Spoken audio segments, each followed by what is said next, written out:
இன்றைய தினம் தினகரன் பத்திரிகையினுடைய பிரதான புகைப்படமாக இந்த தகவல் இவ்வாறு வெளிப்படுத்தப்படுகிறது. துபாயில் ஜனாதிபதிக்கு மகத்தான வரவேற்பு என்பதாகவும் இந்த செய்தியின் மூலம் நாங்கள் அவதானிக்கலாம். ஐக்கிய அரபு ராஜ்யத்தில் துபாயில் இன்று முதல் 13 வரை நடைபெறும் 2025 சர்வதேச அரச உச்சி மாநாட்டில் பங்கேற்பதற்காக சென்ற ஜனாதிபதி அனுரகுமார் திசாநாயக்க உள்ளிட்ட குழுவினர் நேற்று பிற்பகல் துபாய் சர்வதேச ஆலயத்தை சென்றடைந்திருக்கிறார்கள். ஐக்கிய அரபு ராஜ்ய வெளிநாட்டு வர்த்தகத்துறை ராஜாங்க அமைச்சர் கலாநிதி தானி பின் அகமது அல் சயீத் உள்ளிட்ட அரசு பிரதிகளால் ஜனாதிபதி உள்ளிட்ட குழுவினருக்கு மகத்தான வரவேற்பு இவ்வாறு அளிக்கப்பட்டிருக்கிறது.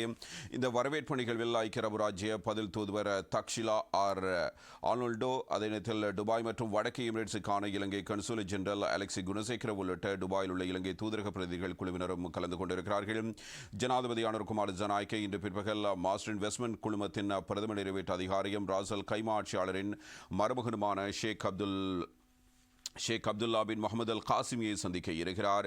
இலங்கைக்கும் ஐக்கிய அரபு ராஜ்யத்துக்கும் இடையிலான பொருளாதார மற்றும் முதலீட்டு ஒத்துழைப்பை வலுப்படுத்துவது குறித்து இந்த சந்திப்பில் கவனம் செலுத்தப்பட இருக்கிறது. அதனைத் தொடர்ந்து துபாயில் அமைந்துள்ள புகழ்பெற்ற எதிர்கால அருங்காட்சியகத்தில் நடைபெறும் டைம் 100 காலா டினர் ராப்போசன விருது பிரசாதத்திலும் ஜனாதிபதி பங்கேற்க இருக்கிறார் என்பதாக இந்த தகவல்கள் வெளியாகி இருக்கின்றன.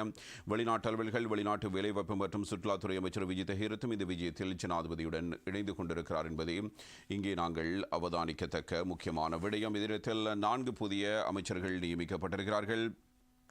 ஐக்கிய அரபு ராஜ்யத்தினுடைய ஜனாதிபதி ஷேக் முகமது பின் சயீத் அல் நஹ்யானின் அழைப்பின் பேரில் 2020 உலக அரச உச்சி மாநாட்டில் பங்கேற்பதற்காக ஜனாதிபதி சென்றிருந்த நிலையில் 10 அமைச்சர்கள் நியமிக்கப்பட்டிருக்கிறார்கள் என்பதான தகவல்கள் தரப்படுகின்றன. ஜனாதிபதியின் கீழ் உள்ள டிஜிட்டல் பொருளாதார அமைச்சு, பாதுகாப்பு அமைச்சு, நிதி திட்டமிடல் மற்றும் பொருளாதார அபிவிருத்தி அமைச்சு ஆகிய 3 அமைச்சுகளுக்கும், வெளிநாட்டு அலுவல்கள், வெளிநாட்டு வேலைப்பு மற்றும் சுற்றுலா அமைச்சுக்கும் இவ்வாறு 10 அமைச்சர்கள் நியமிக்கப்பட்டிருக்கிறார்கள்.